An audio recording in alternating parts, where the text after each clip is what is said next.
Hey, this is Kelly from Liquid Soul Yoga and Massage, and I wanted to reach out to the seekers, those who are always seeking to be more than what they are now and to learn more and to continuously grow. Um, because I'm definitely a seeker for sure.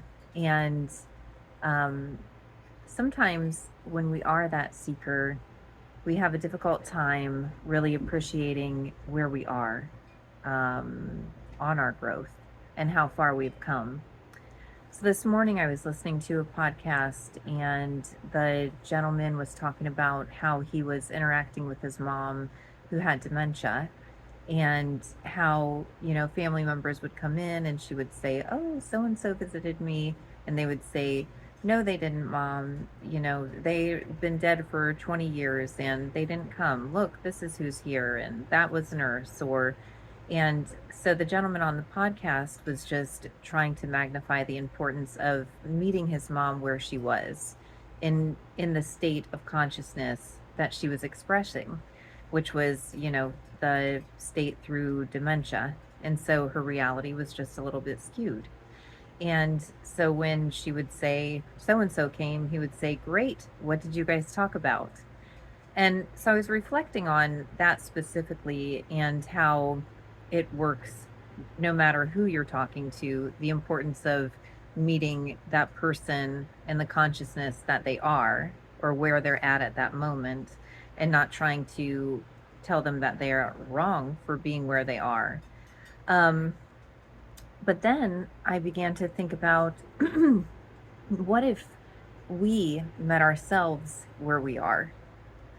Because we don't do that often. We give that grace to others frequently. But when it comes to giving ourselves grace for where we are, or knowing that we are in absolute perfection and how we're expressing in this very moment, it can be difficult. It's challenging. So I invite you to begin to really see yourself as perfect, exactly where you're meant to be right at this moment, and know that change is inevitable.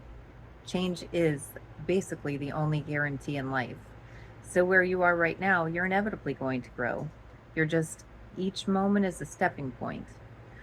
And then I also had a thought about, like, what would relationships look like if there were no past or future associated with relationship?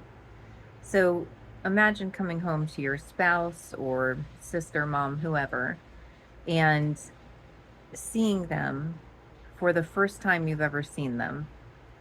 It's very challenging to do, especially, I mean, it's fun to know somebody and to have a history and to have inside jokes and to feel that comfort. But sometimes in that knowingness of who that person already is, we are blinded to how that person has grown. And this includes ourselves. When do we meet ourselves right in the present moment versus a past version of ourselves or our future goals? And certainly, don't get me wrong, goals are dynamic and important and they're a must have, but not at the expense of feeling that you're not good enough where you are right now. So, seekers, let's start really engaging in all of our relationships as though there is no past and there is no future, but just this very present moment. And let's see what happens, how we open up and expand and grow with flow and ease versus effort or strife. So I hope you have a beautiful, blessed 4th of July, Independence Day, as well as new moon today. Thank you. Namaste.